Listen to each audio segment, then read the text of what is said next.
Honda Accord. There's the Volvo EX90 debuted, Audi Q8 E-Tron, news from Mercedes and Porsche. And I'm back. He's back, everybody. He's back.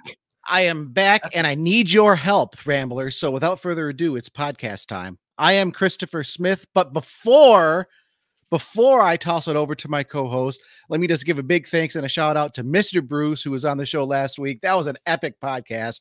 I was very happy to be a Rambler for that one and just listen. So thank you for being on there. Thanks to Seth and Jeff and Brett, Brandon, the guys that jumped in, and of course, thanks to my co-host, Mr. Chris Bruce. Sorry to leave you hanging for a couple of weeks, but I made it here in one piece. I may have left some pieces in Wisconsin. That's still up for debate, but yeah, it's nice to be back here on the show. Well, it's wonderful to have you back. Yeah, it's great to have you back on the show. Great to have my old co-host back. I actually wanted to start the show by talking about your move and your move stories, because you and I actually haven't talked about this. So this is going to be off the cuff and kind of fun. So tell me, so for anyone out there who's, I guess, not a frequent listener or missed the last few weeks or whatever, Smith moved from South Dakota to Michigan, which is, what is that? That's got to be like 1,800 miles. No, it wasn't quite that far. Right around 1,200 the way that I went, which was across the absolute widest portion of Wisconsin, up through upper Michigan, and then across the Straits of Mackinac down into northern, because I'm now living in the northern part of the lower peninsula of Michigan. Yes. If you look at your hand, as everybody always does with the map of Michigan, I'm kind of right about there, up towards the top knuckles on your middle and index finger. So gotcha. That's where the new abode is. Office behind me is still getting set up. I have a lot of work to do, but I've got a lot more space to work with. More importantly, the project car that I bought for my wife, it's actually here. It's like 100, well, what, maybe 50 feet away from me. All you have to do now is work on it. So cool. The move, well, I'm not gonna dive too deep because I'm still talking. What did you mean by you left pieces in Wisconsin? What did that mean? So I'm still talking with U-Haul. And I want to be very clear. U-Haul has been great. I've rented from them many times. I love their auto transport trailers. Very easy to use, very easy to tow. And I've rented the bigger trucks before too. And this move, I rented the biggest thing that they have. It's the 26-footer. Right now, their brand new 26-foot trucks are Ford F650s. So, I mean, big truck, very long truck, dual rear wheels, but it's single axle. And I'm wondering if it might be better as a double axle. The truck. Let me interrupt you real quick, because I know you posted a picture of that in our Motor One Slack chat. Is that something you have handy that you could show the folks at home? You know what? I don't have anything handy right now because I still have everything. Let me see what I can do. Go ahead and keep talking. I'll see what I can do. Go ahead and keep talking, and I'll make this quick because we do actually have some really good automotive news, folks. So I'll make this story really quick. 26-foot U-Haul. I was towing the Mustang from South Dakota to Michigan. I did have to go across the scales in Minnesota because they require any vehicle over 10,000 pounds to stop. And I knew I was over. The rig was 27,000 pounds all total, which isn't actually bad for that size of truck with the trailer. I wasn't overloaded by any means, but this is a brand new Ford F650, had 19,000 miles when I picked it up. Rode great on just regular surfaces, asphalt, concrete, even on rough roads. It did surprisingly well for what's essentially a big truck. But on grooved surfaces, and Ramblers, maybe some of you have some experience with this because I'm still trying to figure it out. On grooved highways, the newer style highways where they have grooves in the surface just to help with water flow and such, the only way I can describe it, it developed this kind of resonance, like a vibration that would progressively get worse and worse and worse. And you would just feel the truck almost bouncing up and down and surging back and forth.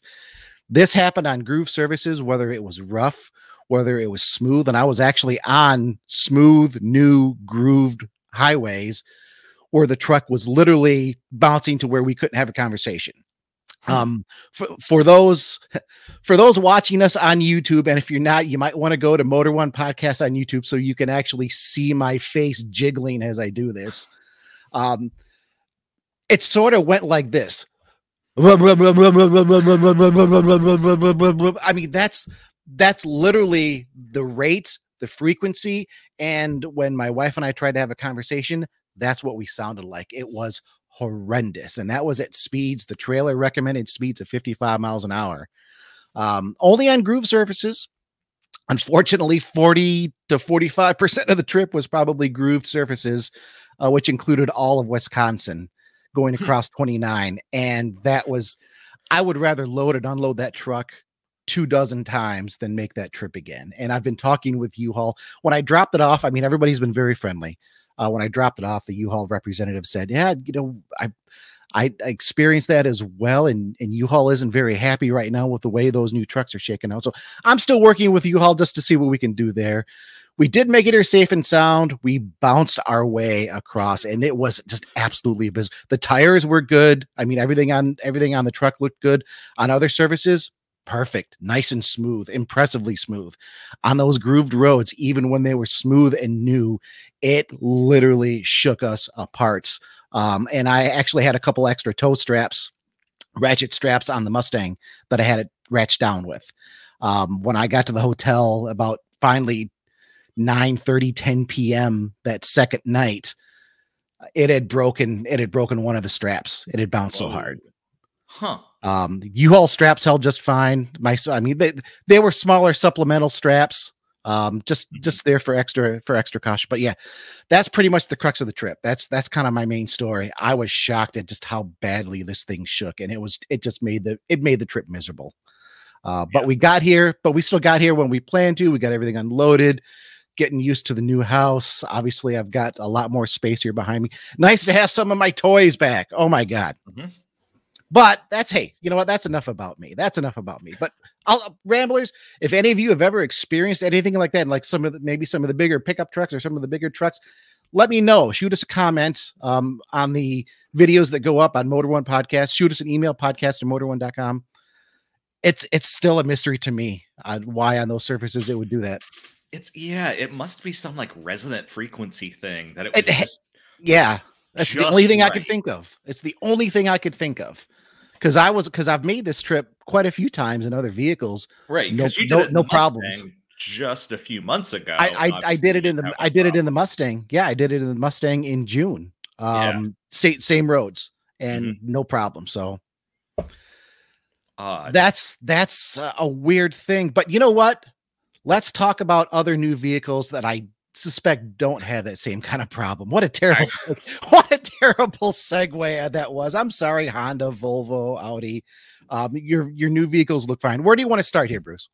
The first tab I've got open on my little list here is Honda. So let's start with Honda. Okay. How about that? Honda Accord, the 2023 Honda Accord, which as we're recording hasn't debuted yet. Yeah. It's gonna debut Thursday, November 10th, which ideally is a day after. It's the day after. It's Friday. It's been a long couple of weeks, folks.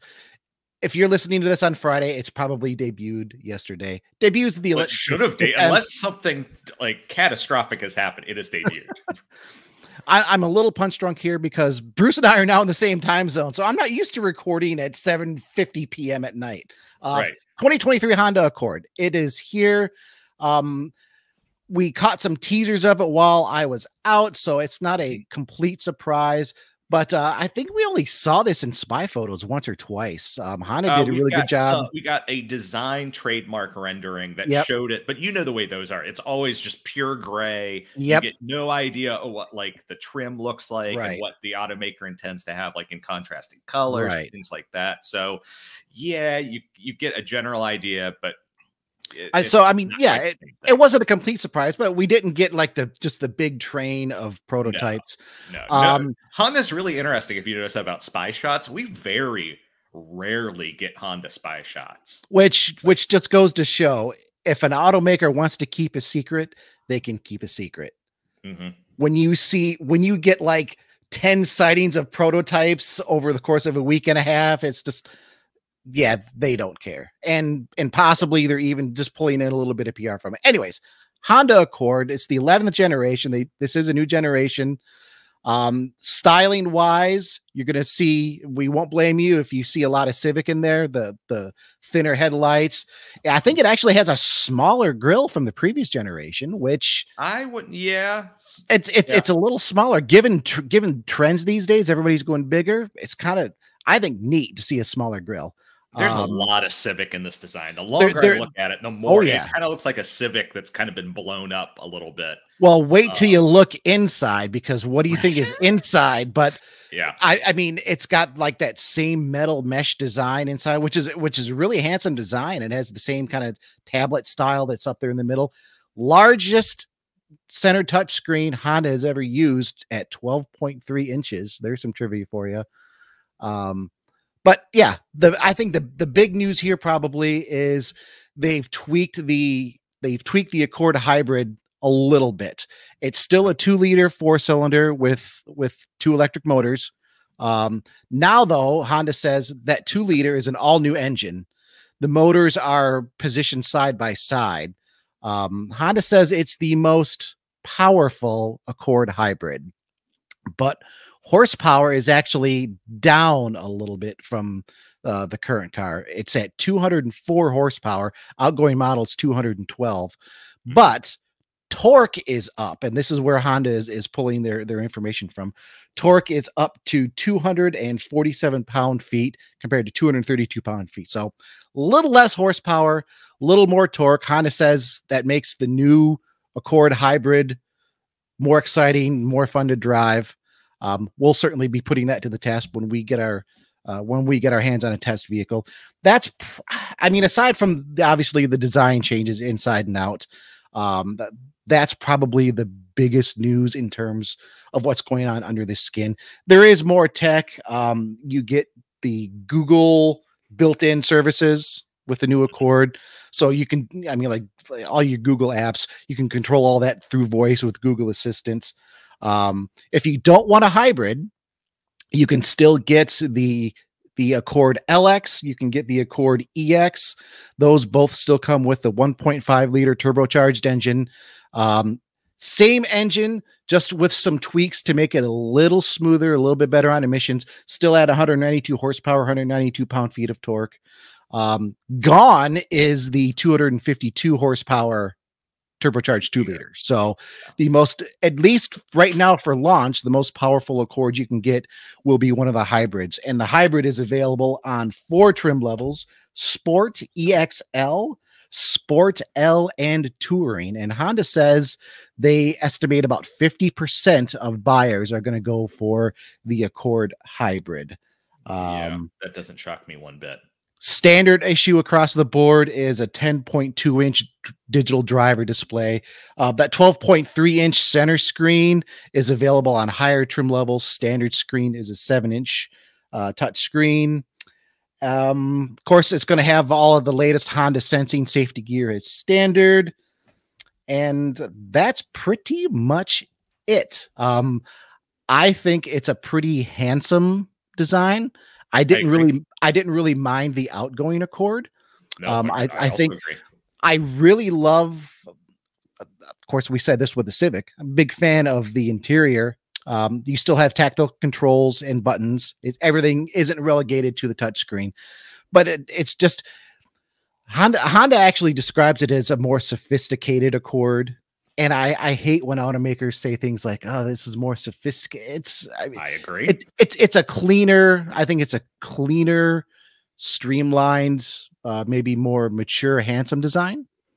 But it's, I mean, the way I think about it is kind of the 1-2 punch is always the Camry and the Accord, right? And traditionally, at least, the Accord has been a bit. Sporty is not the right word. It's been maybe a bit more engaging to drive. The Camry has been a bit more comfortable, and it depends on, you know, some people want one more than the other, and those two vehicles exist and they compete against each other. And, you know, maybe if you want something that's just a little bit sharper, a little bit more engaging, you go with the Accord. But if you want that just like comfort of going down the road, you go with the Camry. they've always been, like, for decades now, they've both been fantastic entries in their class. To me, I mean, there's nothing to suggest here, and we haven't driven it yet, but there's nothing to suggest here that Honda's dropped the ball. Like, it's handsome looking on the outside. The interior, as you said, and as we're looking at on YouTube, it looks so much like the new Civic. And that's not necessarily a bad thing, though. Like, the new Civic looks really good inside. I drove that one a few months ago, and the interior quality was really good. And so, since one would have to expect that the Accord is going to follow that in the same way, that, you know, this isn't a car to get, you know, super excited about, but in the same way, they're ticking all of the boxes of, you need a mid-size sedan to transport yourself or a small family or something like that. This is going to do it, and it's going to do it fantastically, it seems like. And I mean, last year, I believe there were only 2 mid-size sedans in the top 20 at all of best-selling vehicles. Camry was obviously on there. It's number 1. I think it was like the 5th or maybe the 6th best-selling vehicle. The other one is the Honda Accord, and it was a little bit further down the list, but in a shrinking segment, a new Accord is a big deal. And I think this one will do pretty well. How much does it cost, you ask? Sorry. We don't know. we still don't know. Honda will release pricing information closer to its on sale date, which we also don't know yet exactly, but this is a 2023 model. So it'll certainly be available next year. 2023 model would generally mean the first half of the 2023 calendar year, because if it was 2024, then it would be in the second half of the 2023 calendar year or into 2024. So first 6 months of next year is certainly what we would suspect.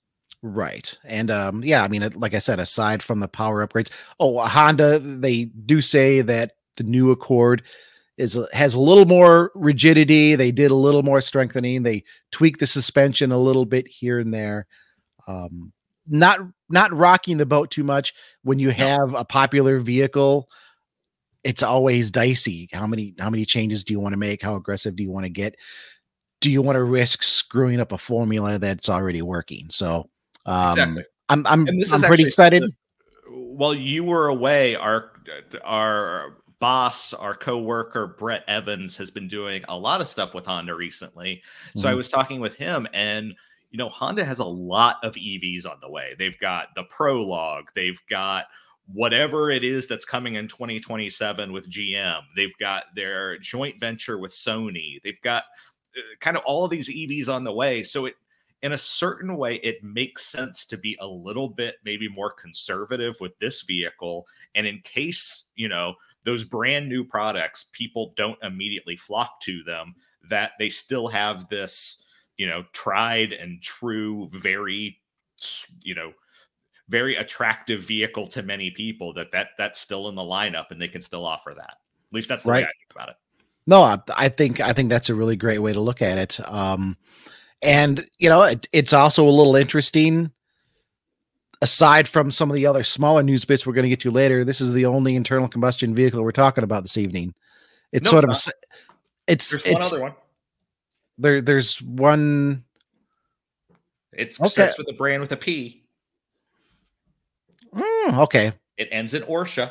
Well, that's part of the smaller news, Bruce. Okay, you're right. That is part of because because it hasn't exactly debuted yet, but we have more information. Okay, we'll get to that. We'll get to that in a bit. There's a great teaser, and I'm really excited about that car. I bring that up because there was no mention of anything about full-on EVs or anything like. I mean, just Honda is just kind of sticking to what they know here with the Accord. Here you are with a 4-cylinder that's still going to be more than adequate for most people. You can also then get the hybrid, which has now just a little bit more horsepower, but more torque. No, a little less horsepower, a little bit more torque. A little more horsepower than the 1.5. Okay. Less horsepower than it had before.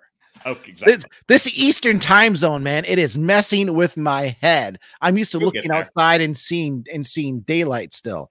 But yeah, we'll have more about the Accord as information becomes available. What do you want to talk about next here? We've got Audi and we have Volvo.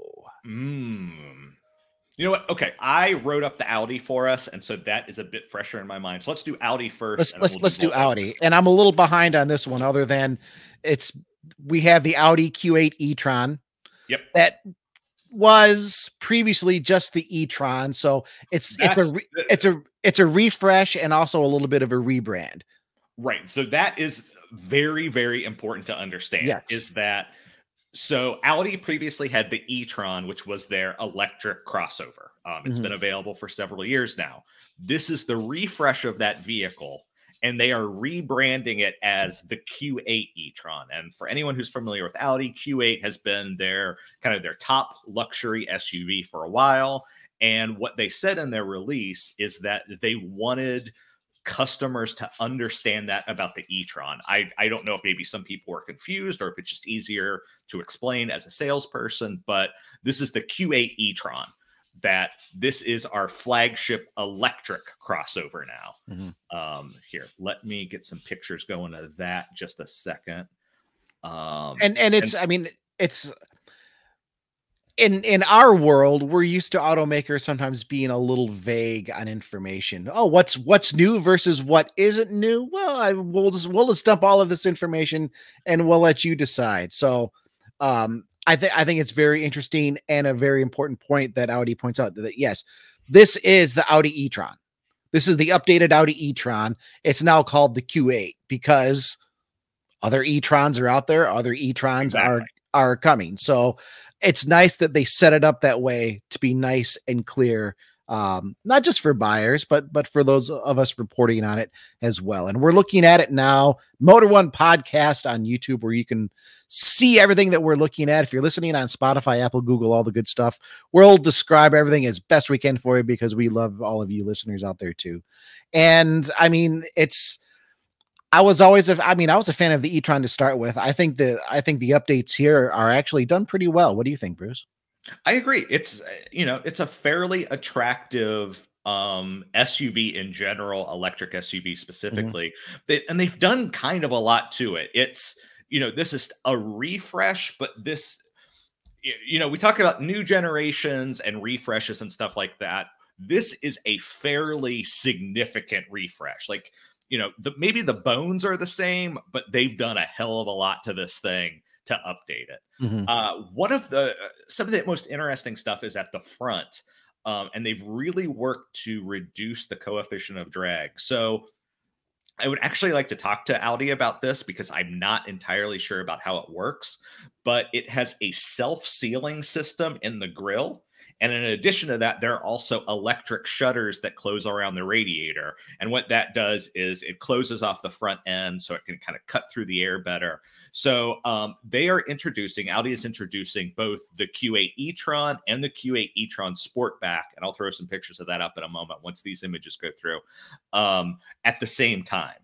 And, both of them have these changes to the front end. So the Sportback, its previous coefficient of drag was 0.26, which is impressive. But the tweaks have reduced it down to 0.24. For the boxier model, for the standard E-Tron, it was 0.28 previously. And now with this refresh, it's 0.27. So you can kind of get an idea of what, how significant these tweaks are. And so in addition to the nose, in addition to the new grille, in markets that allow it, they will have rear-facing cameras as the mirrors. You can see it on the vehicles in this gallery. Obviously, those aren't legal everywhere yet, so they're going to still have to offer mirrors in some places. We haven't seen the vehicle like that, but we know it has to happen just because that's the way laws work. And yeah, changes at the back are less significant. Basically, it's just kind of new taillights is kind of the biggest thing. Underneath the body, there's stuff that you can't see. There are new wheel spoilers. And so I actually have to read my paragraph about this because it's so complicated. Okay. So the Q8 E-Tron, which is the boxy model, they are larger at the front. The Q8 E-Tron Sportback, they are larger at the front, and they also now have them at the rear. And the SQ8 E-Tron, which is the sportiest model, only has them at the rear. Why 3 different models with 3 slightly different spoiler layouts? I can't quite tell you. I asked Audi about it. They just said, go with what's in the press release. So, but that is what I can tell you is that, so the Sportback has them front and rear, regular model, they're in the front, the S model, they're at the back. Yeah, but that's one where we talked to an engineer on it. Exactly. But I'm sure there's a good point. Is that they direct air so that the car cuts more efficiently as it's driving. It goes through down the road more efficiently. And so I'm kind of assuming here, but it's certainly, I wouldn't be surprised that it's part of the reason the Sportback, you see a 2-point reduction in coefficient of drag versus the regular model. You see that 1-point reduction. That's certainly contributing to that in some size, shape, form, idea, that type of thing. And I imagine over distance, that's going to add up. I mean, you're trying to get as much efficiency as possible here, right? Exactly. Yeah. So, and then powertrain wise, there are 3 powertrains, at least in Europe. So we do not have US powertrain specs yet. That's going to come closer to launch, but I can at least tell you what the Europeans are going to be getting. And we can assume we're probably going to get 1 or 2 of these. Just, it's going to matter. We don't quite know which one yet. So there's the Q8 E-Tron and E-Tron Sportback. That is a dual motor setup, 335 total horsepower, 490 total pound-feet of torque, 0 to 62 acceleration in 6 seconds. There is the Q8 E-Tron and Sportback. That boosts the power to 402 horsepower, 490 pound-feet of torque, and 5.6 second 0 to 60. And there's the SQ8 E-Tron and Sportback. That has a 3-motor setup. So it has 1 motor in the back and 2 motors, 1 power in each rear wheel. You get a total of 496 horsepower from that, 718 pound-feet of torque, and 0 to 62 in 4.5 seconds. Also, with that model, real quick, last of the specs, the SQ8, all of them have a limited top speed. The SQ8, they bumped that to 131 miles an hour. For the Q8 and 55, it's 124 miles per hour. So specs ahoy. 8 miles per hour quicker top speed. We'll bump it up 8 miles an hour. That was the pause. Yeah. Folks, it takes a long time for me to do basic math in my head. That's also the side effect of being a writer.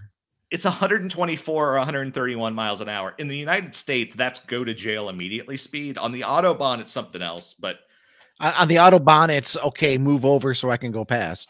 Exactly. But, for most people in the world, that limited top speed, you're never going to see that.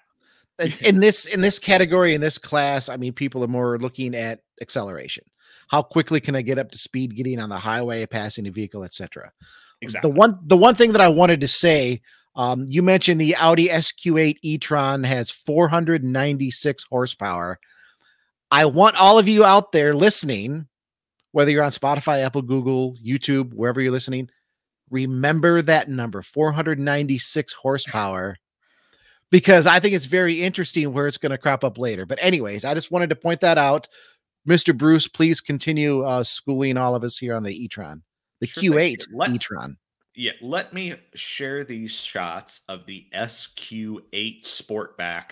So Audi sent us 4 different galleries. They sent us E-Tron, E-Tron Sportback, SQ8 E-Tron, SQ8 Sportback. So I've got 4 galleries to put up here. So the images that you just saw were the base, the regular E-Tron. And so I'll put up the SQ8 E-Tron Sportback here so you can see the sportiest model in the sleeker shape. So and I mean, as you can imagine, I mean, the difference between the Sportback and the standard Sportback, you're just getting a much more sloped roof. You're not going to have quite as much cargo space in the back. But honestly, I mean, I know it's a Q model, but when I just look at the standard Audi Q8 E-Tron, I mean, my first thought is really that more of a wagon than an SUV. I mean, it's a sizable vehicle. I think it's an attractive vehicle for what it is. I think I would actually take that over the Sportback. The Sportback just has, I mean, it's not bad by any means. It just looks a little awkward, I think, sometimes in its proportion. Maybe it's because it's such a big, bulky vehicle with this sloping rear roof. That maybe that's just me. So inside, let's move to that because they've also updated that, and you get screens aplenty, my friend. Screens, all the screens you could want. So all the screens. Yeah. So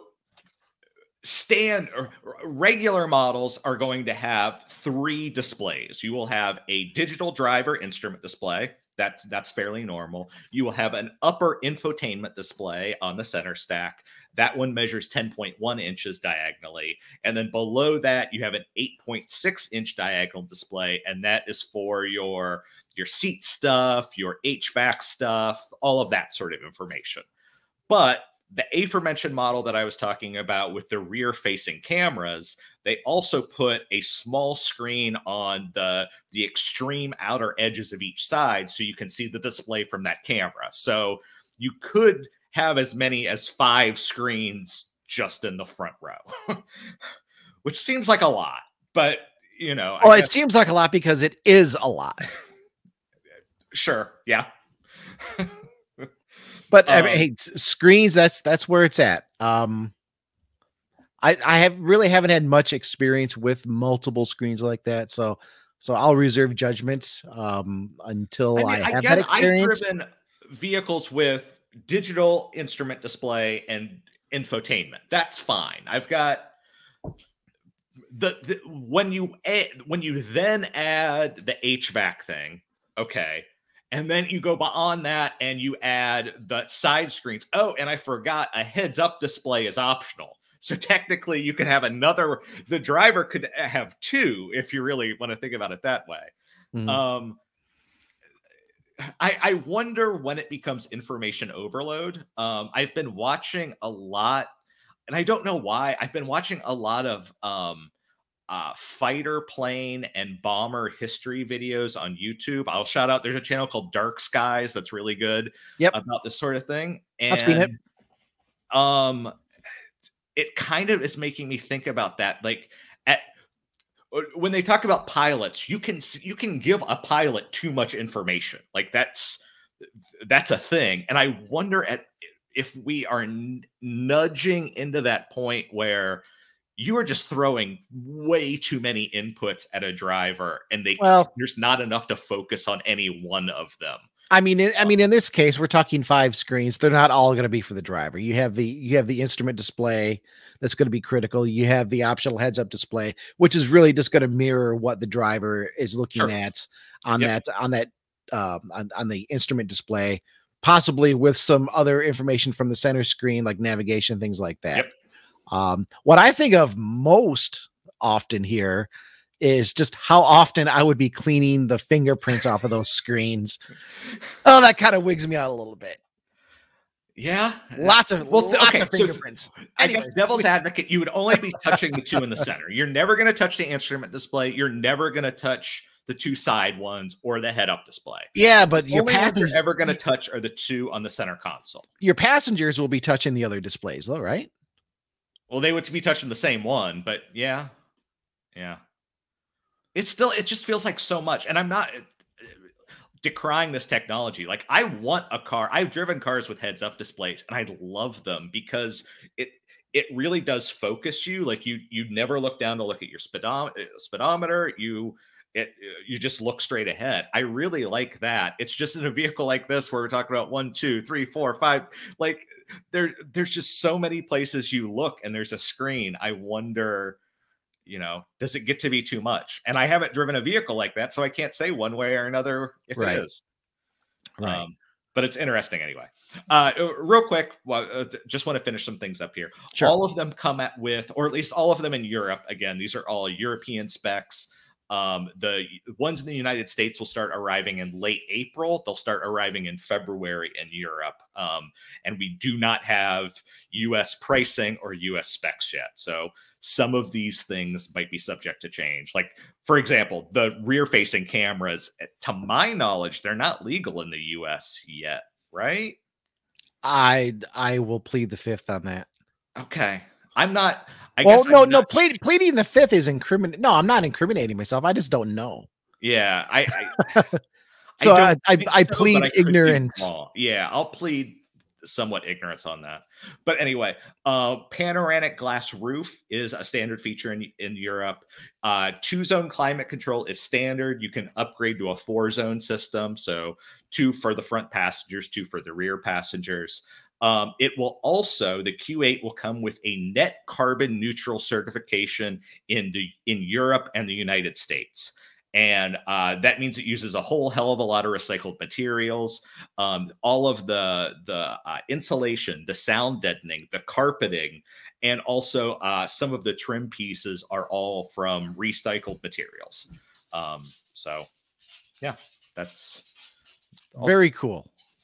Yeah, I think it's an interesting bit. Like, Audi was fairly early into the electric crossover game with the E-Tron, and it's interesting to see how it's evolved now into the Q8 E-Tron.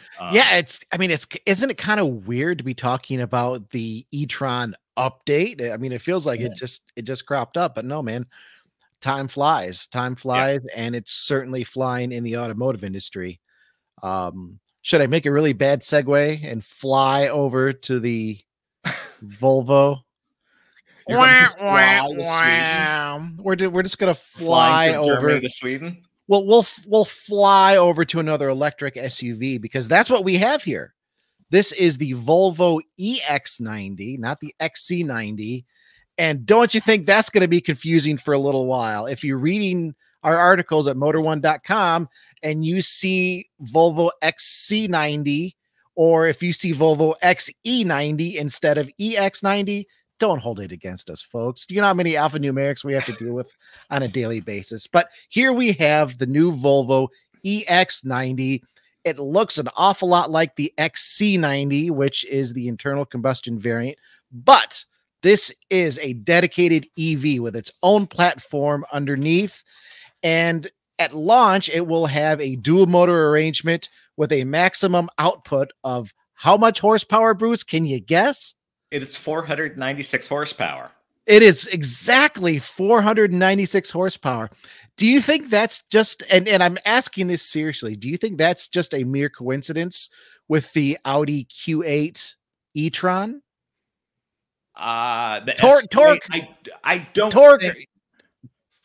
Torque is a little less at 671 pound-feet on the Volvo.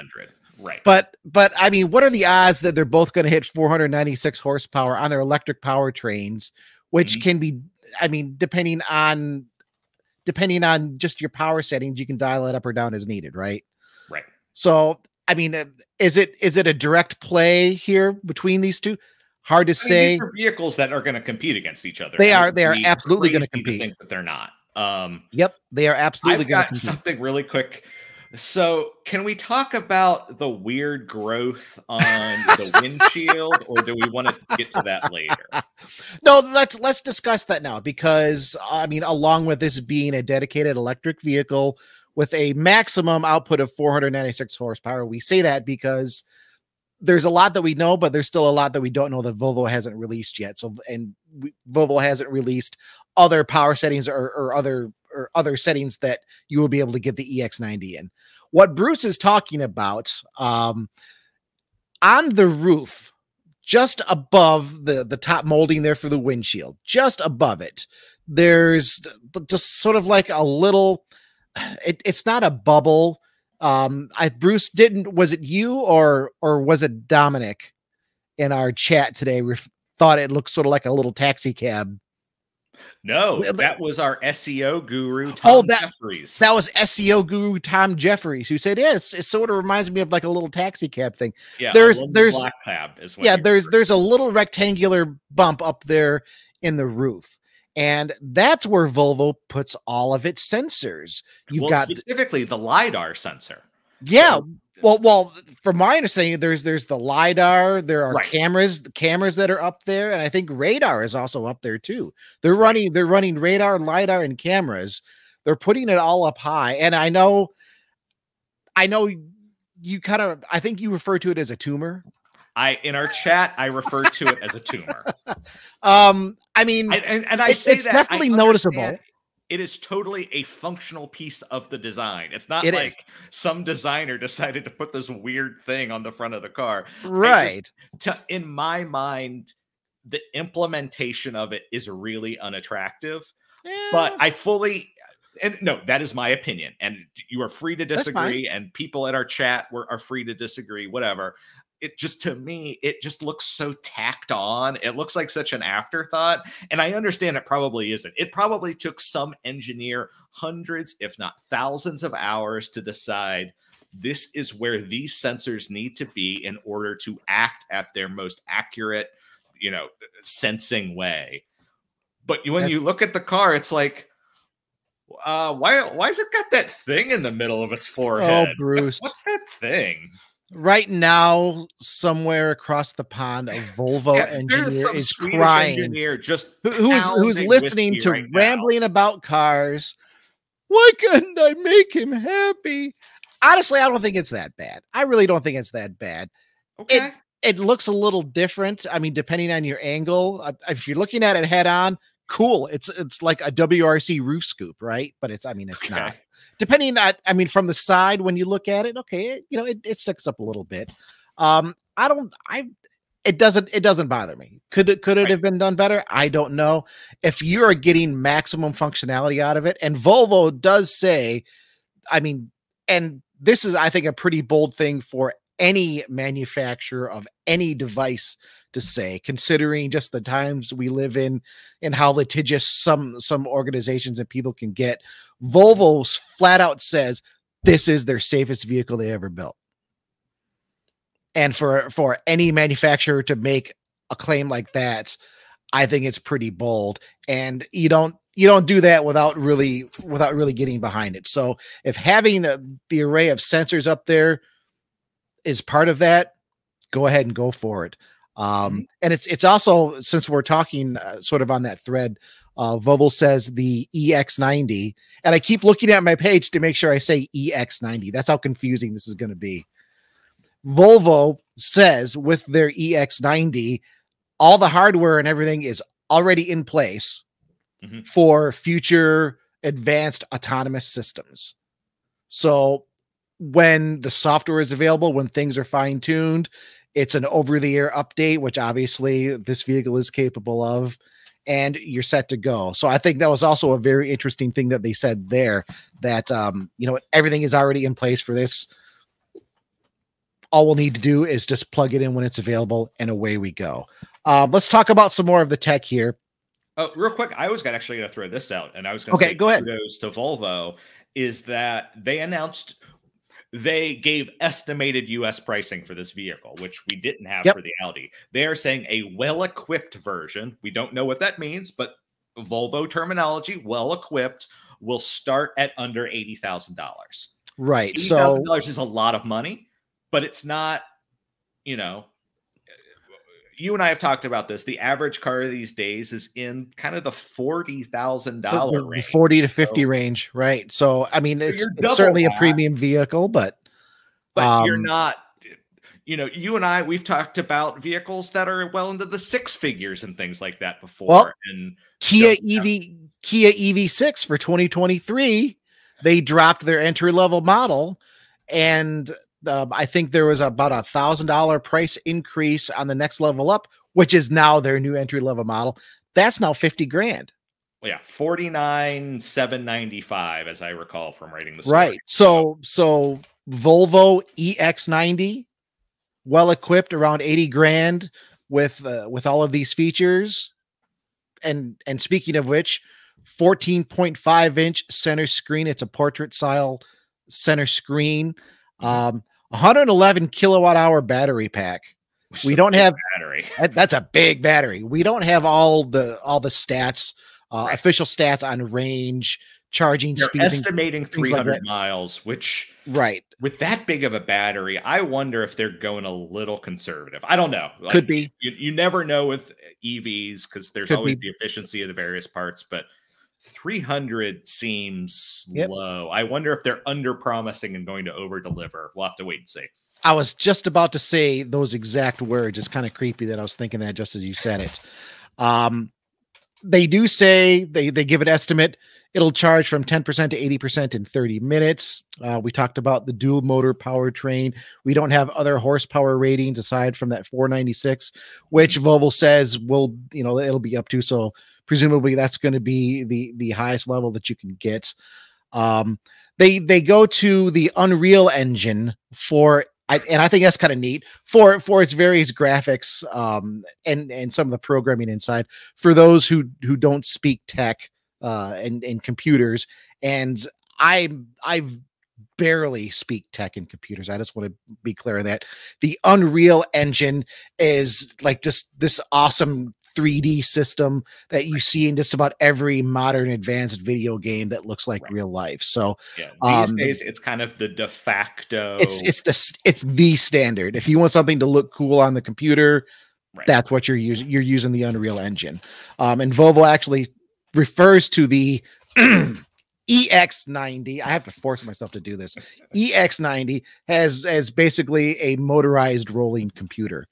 Obviously it has all kinds of Volvo safety systems on it. 5G connection. It'll have Google built in, like we were talking about with the Accord.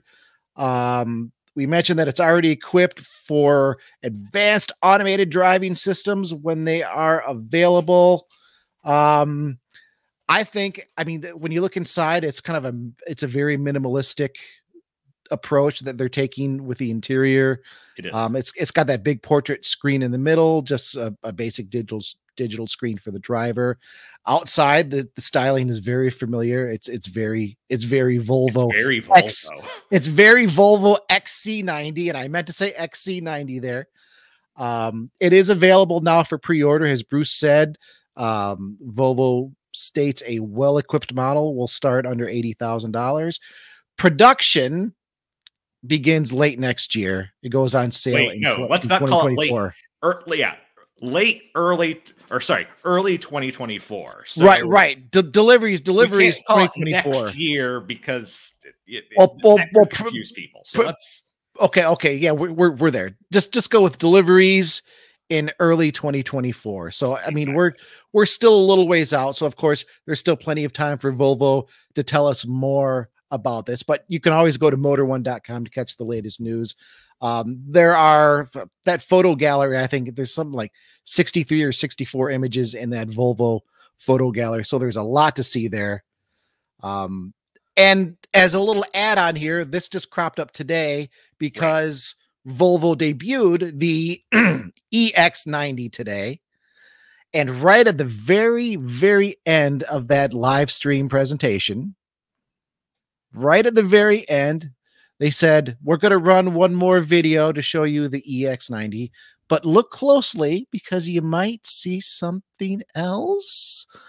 And in sort of like a weird Matrix style thing, I don't know really why they went with that.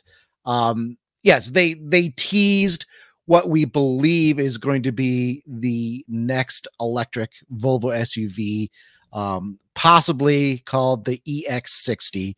Right. When you clearly shows it as a smaller vehicle, like it's a smaller vehicle, but it still has SUV style dimensions as opposed to like a coupe crossover or something of that nature. When you look at the taillight design is very, very similar to the EX90. It looks a little bit smaller. Volvo has already, they've already committed to going all electric by 2030. We know there's at least one more electric SUV coming soon. So a lot of things are falling into place. And then they flashed up 2023 behind it. So presumably next year, new, smaller Volvo, possibly the EX60 that we haven't heard anything official on a name. That makes sense considering we now have the EX90. Stay tuned, folks. More coming from Volvo next year. Yeah.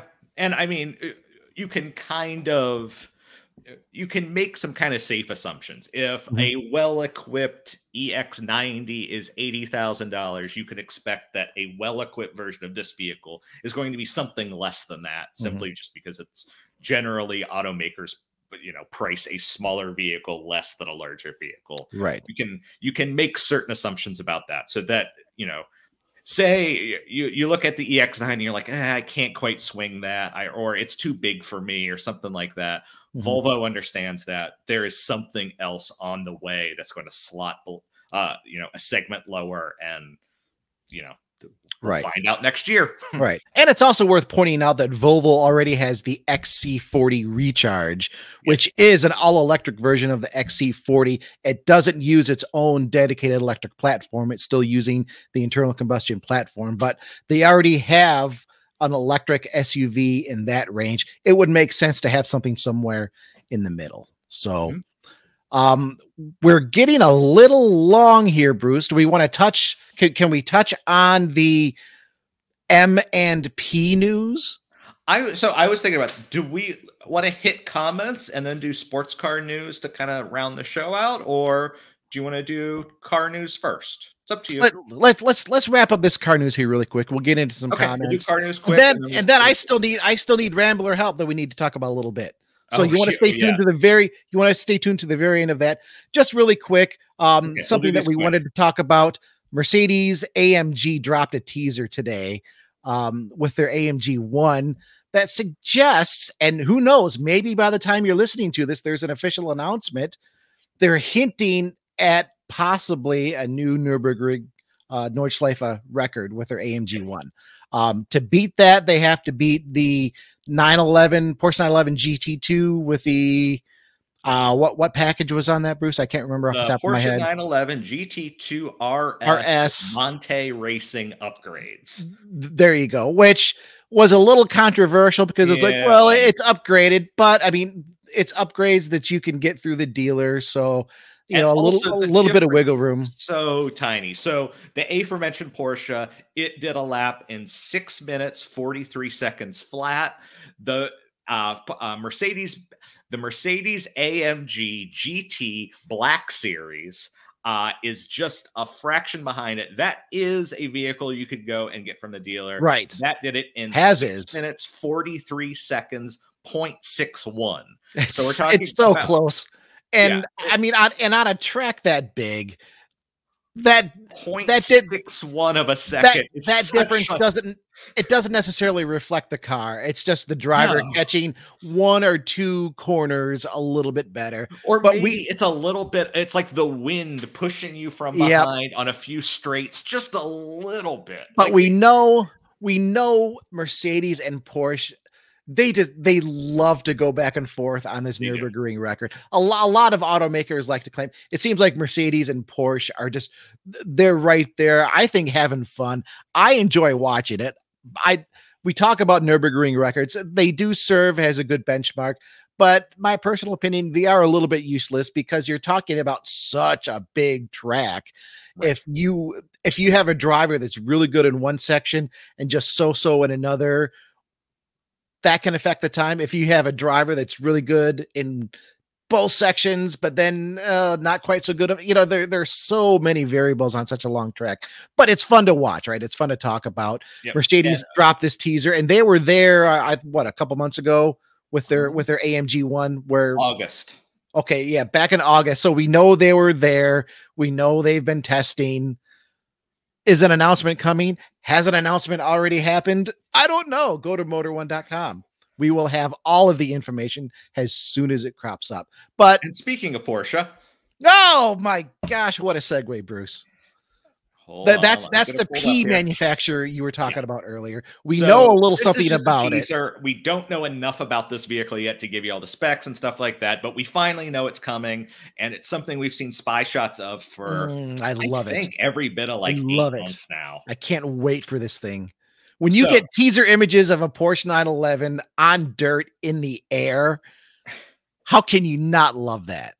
So this is officially called now. This is the Porsche 911 Dakar, and it will, Dakar. It Yes. is the famous off-road race to Dakar, Senegal, the Dakar Rally in the last, oh wow, it might have been a decade now. It actually hasn't gone to Dakar, but it's still called that.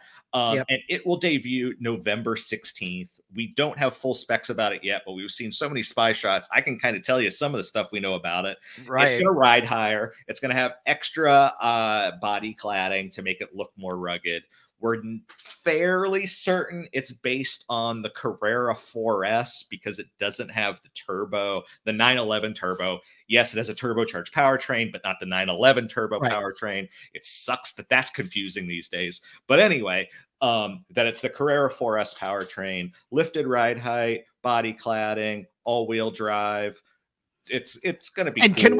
can we talk for just a quick moment about some of these teaser photos that we got of this thing from Porsche? Let me share them. Throwing rooster tails on a sand dune from all 4 tires.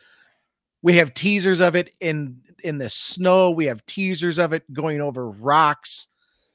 Just all the things that everybody wants to do with a Porsche 911. I mean, the safari builds have been going on for decades. It's just cool as hell to see Porsche trying to carve a little segment of that with something you can buy from the factory. I can't wait to see that car. Can you wait to see that car, folks? You know what to do. Email us podcast@motor1.com. Comment on the videos that go up every Friday at Motor One Podcast on YouTube. Comment on the articles that preview those videos that go up every Friday at motor1.com. Go to motor1.com for all of your news. Heck, go to motor1.com if you just want to learn how to cook something. Scroll through the comments. Somebody might say something about it. I don't know that we have recipes. I don't think we have recipes. I could be wrong, but there could be a commenter that's like, well, you know, I strapped a chicken to the exhaust on my Ram diesel, and it actually came up. You never know. Motor1.com is where you want to go. We do have some comments and some emails. Bruce, I know the last couple of weeks we've talked about the Motor One Star Awards, which are happening right now, and possibly tomorrow, you know what? Never mind, because as the podcast airs, that will already have happened. We might be doing a little bit of we might have a little bit of involvement with some of the live streams going on there. But between that and your very awesome podcast last week, haven't had a chance to do some comments. We've got some great emails. Do you want to jump into one of the emails? I do. So our buddy Eric Heinv has sent us 2 emails. And Eric, man, you write a tome of an email. And so we read each one. So, I've read the whole thing. Don't stop. Don't stop. That's not a bad thing. In fact, folks, ramblers, be like Eric. Yeah. Write big stuff and make us think, because that's where the magic happens. What I'm saying is I cannot read the whole thing because it would take some time. So I'm going to pick some pieces out here. Specifically, I'm going to give Eric's opinion on the last call Dodges. So he says, not many thoughts on the last call Dodges, other than that they look cool, but I would still rather get a Ford Mustang GT350R instead, especially given the probable premium those special editions will demand once they go on sale. As for the car-based movies, I hate to admit, but the only one that I had seen that you mentioned was Mad Max. Oh, dude, see all the Mad Max movies. See Fury Road, see The Road Warrior, see you can skip Beyond Thunderdome. That's the one you're allowed to skip. You can skip Beyond Thunderdome. Thunderdome's all right. It's okay. It's not quite at the same level, but come on. Thunderdome, 2 men enter, 1 man leaves. Master Blaster. I know. Yep. I've seen it.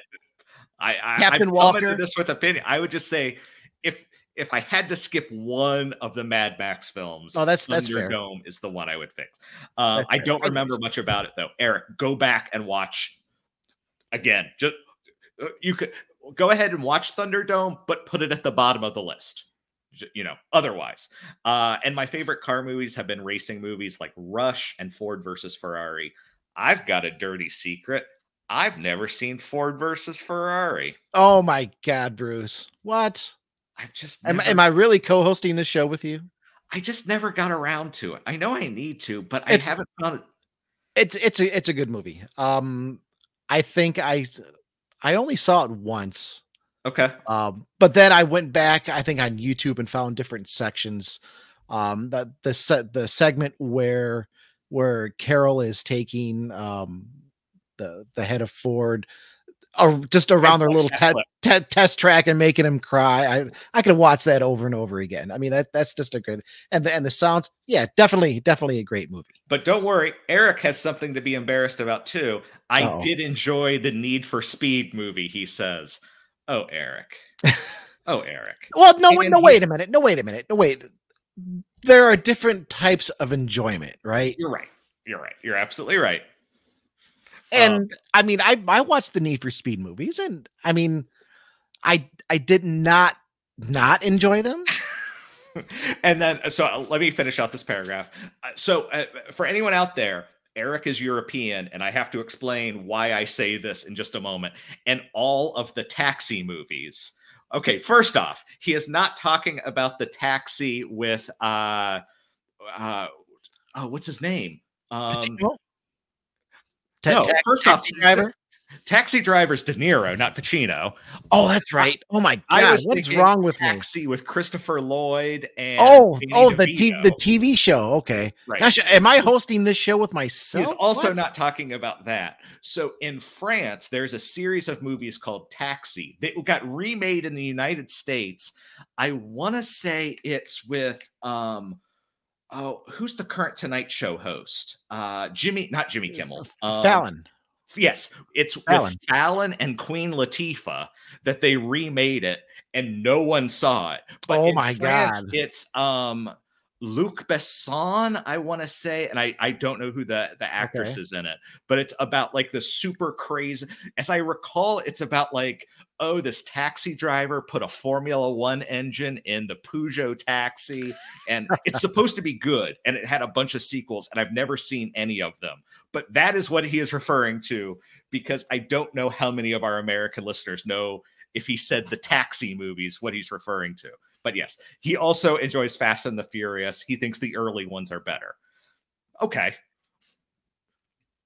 Okay, I'll have to check that out. It sounds, I mean, I want to say the Fallon movie at least sounds familiar. I don't think I've seen it though. I swear it's Fallon and Queen Latifah.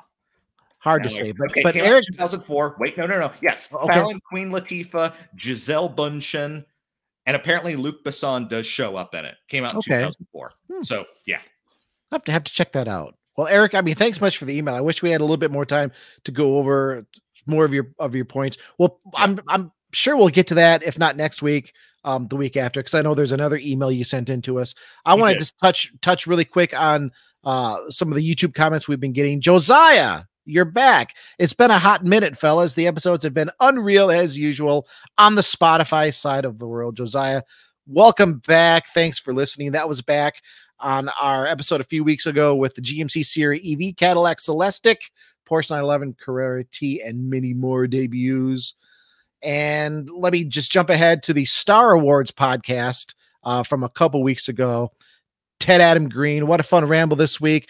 Anytime you get, like, you know, the Motor One crew, Miersma and Turkis and Perez, those guys are, I mean, they just have the gift for rambling and great car content, witty content. Every Friday at 4 p.m. Eastern, we do the Motor One Happy Hour that's streamed live on YouTube, Twitter, Facebook. And you can also go to motor1.com. We put up an article when it goes up. If you want to watch those guys just kind of bounce back and forth, talking about what they're driving through the week, always a good time. So Ted, thanks much for the comment. What a fun ramble. Can't wait to see the outcomes, talking about Star Awards. They've got 20 cars that they're testing this week. And they are flat out. They're starting at they're getting up at 5:30, 6 a.m. And then they're going all day, and then they're doing live streams afterwards at 11 p.m. Eastern time. 11 our time, so it must be so it's 8 o'clock. So yeah, I mean they're pulling 14, 15-hour days trying to test all of this stuff. So we'll have Motor One Star Awards content on Rambling About Cars coming up in a few weeks, once they get everything put together. And then of course we've got to announce the winners. Josiah chimed in again. These awards are always fun to watch go down. Great stuff. They're doing a lot of video work, and I'm really excited to see. If you're not following Motor One on socials, Motor One on Twitter, Instagram, I know they're doing a little bit, I believe, on Instagram, even on TikTok. Yes, Motor One is on TikTok. Yep. Commenter J, letter J, we appreciate the comment. RS3 is such a great bang for your buck. RS3, low.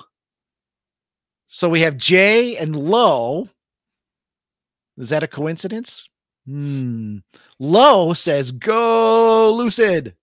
So thank you very much for your comments. You can always comment on our YouTube article or on our YouTube post, Motor One Podcast on YouTube. Email podcast at Motor One. Comment from last week, real quick. Go ahead. The aforementioned Ted Adam Green. And he completely understood last week's podcast. He said, man, that was a whole lot of fun. My dad also had an adventure car life, but I never got around to asking him about it like I should have. This one hit me right in the feels, guys. Great show, and I'll see you all next time. I'm headed to the Atlanta Radwood this Saturday with my daughter Emily, and we'll report back. I've never been to one, and I'm obviously excited. First off, I do want to hear that report, Ted, so send that to us. And that is exactly why I made that episode, because personal story here, I was able to do some oral history stuff with my grandmother before she passed. And it was fantastic afterwards to have those stories from her. And it's kind of basically the same reason I did the episode last week, is because I wanted to have a record of some of my dad's car stories, because I knew it was going to be something that I would cherish. And like I said on the show, the internet never forgets that there is now on YouTube, these stories exist. And, unless there's some sort of global apocalypse, I can access them whenever I want. So last week's show was kind of selfish and I put it out to all of you, but, I get to keep that. I get to have those stories and have those memories whenever I want them now. So not selfish in the least, because it's those little stories that connect all of us who enjoy cars. And sure, even those who aren't necessarily into the hobby, it helps them understand what it is about all of this that just kind of brings us all together. Right. So not selfish at all. Thank you, Mr. Bruce, for stepping in again onto the show. Before we head out here this evening, we've got a few more minutes here. Now, I have moved from South Dakota to Michigan. In that move, I got rid of my 2004 Mazda 6. So all I have left now is this old Mustang that is decidedly not a daily driver, but it's been absolutely rock solid, faithful. My wife, Michelle, for the last few weeks, she's not a fan of manual transmission cars. She's not a big fan of the Mustang because I made it kind of loud. And honestly, after I drive it for a little while, I'm not that big of a fan either.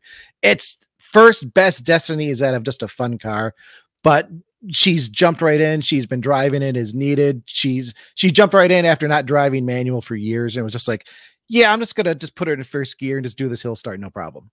And she did. Very good. So bravo there, but we need another car. And we were going to just go get something brand new. I don't think I want to do that right yet. So a little bit of an impromptu cheap car challenge. Bruce, I was talking to you about this a little bit earlier. You were. I need a cheap car. And by this, I'm trying to stay, 4,000 and under. Something probably 2005 and newer. The newer, the better in Michigan, because Michigan, these Midwest states, rust becomes a pretty big issue the older you get. So I wouldn't mind something newer with higher miles, but don't want to get really crazy on miles. The main thing, 2005 newer, try to keep it under $4,000. Something located in the Michigan area. I need some help there because I haven't had much of a chance to look. I will say this. I used to get like cheap used cars like every few months, buy them, fix them up, flip them. I haven't done that in a while. Things have changed. Craigslist, at least from my perspective, Craigslist used to be a pretty good place to go. And Craigslist is now like dealers or specialty sellers where everything is way up there. So I've been looking at Facebook Marketplace primarily, and I haven't really looked elsewhere. So Ramblers, email podcast@motor1.com. Comment on our article every Friday at motor1.com. Comment on our YouTube video. Help me find a car because I need something, and I need something soon, like within the next probably week to week and a half. I'll share a couple right now that I'm thinking about. And Bruce, give me a little bit of feedback here. Okay. And Ramblers, give me a little feedback here on whether or not I should do this. Gosh, it's been a couple weeks and I already forgot how to share the screen. Go down to present. What? Go down to present. It's the plus sign and then share screen. How crazy is that? How quickly we forget, ladies and gentlemen. So this is a 2006 Volkswagen Passat 3.6 4Motion sedan. 173,000 miles, automatic. I do want to specify it'll need to be an automatic transmission. With the Mustang, honestly, I would rather prefer an automatic for just a daily. Michelle would definitely prefer an automatic for just a daily. This is advertised. It's approximately 30, 40 miles north of me, so not that far away. And it's just advertised all-wheel drive, no rust, 0 issues, 3,000 or best offer.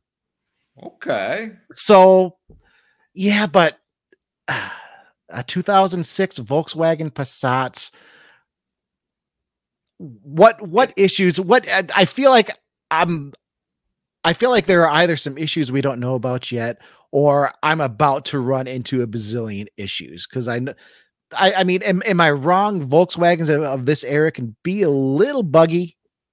They can be very buggy. In fact.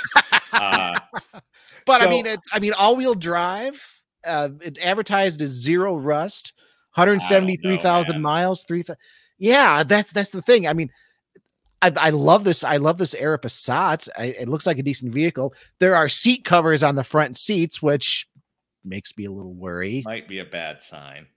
So I got to tell you, I literally just found this car because I took it. I was looking for sub $4,000 cars in my general area. I did not specifically realize we were looking in Michigan. Well, it's okay. You can buy it and deliver it, man. Exactly. We're only 2 hours apart now. This car, but I kind of wonder. 2005 Toyota Camry. Ooh, okay. Nothing special, but it looks pretty solid. 3750. It's in Belleville, Michigan. It looks I know exactly where that is. That's not that far away. Solid as solid can be car, 143,000 miles, but with a Camry, I wouldn't be scared of that. I wouldn't be scared of that at all. But I mean, you look at the seats, it hasn't been beat up. You look at the body, it hasn't been beat up. Like, if you just need, transportation, this isn't the worst choice. Well, and I mean, Camry is always, for many years, the Camry's just been, that's just the the snoozer solution. But sometimes I mean, but there's a reason it's the best selling sedan, and there's a reason in the era of trucks and SUVs, the Camry is still one of the best selling vehicles. They're just really good at what they do. And that's what I need right now. Is just a car that's really good at what it does. And ideally something that I can get fairly cheap and then, maybe flip it in 6 months or so, get my money back, if not make a little bit, when we do decide to go ahead and get a new vehicle or a much newer used vehicle. You're gonna have to send that to me because that looks pretty tempting. Belleville is between Ann Arbor and Detroit. I used to live pretty close to there, so I know right where it's at. So, I think there are options out there for you. Let me run one more by you and the Ramblers out there. And at this level, I'm always trying to shop the seller as much as the buyer. Exactly. You have to have some confidence. This one, it's very tempting, but it shakes my confidence a little bit. It's a 2011 Nissan Altima 2.5S. Mm-hmm. I've had Nissan. Well, no, okay. I've had Infinities before. And it's been decent. This one doesn't look too bad. It's showing 116,000 miles. It's an automatic. When I get down to the description, was my daily driver, selling as is, reason price is knocked down. Okay. Okay. So as is, here's the reason the price. Yeah. And I should say the price is 4,500. So this still isn't, I mean, this isn't a bargain. I mean, it's not like, yeah, I'm just trying to bail out of this for $800, right? Right. Pretty firm, negotiable. If you are close, money talks, bring cash. Oh, okay. Values at 73.92. Got a new ride. Don't need. We'll fix up and keep it. Has a backup if it doesn't sell by next month. Okay. So already it's like, okay, that's sort of the sales pitch. The cons: small manifold leak. Ooh. Check engine light because of O2 Which sensor. Could be because of the manifold leak. Bring your scan tool if you want proof. That's all it's listed for the cons.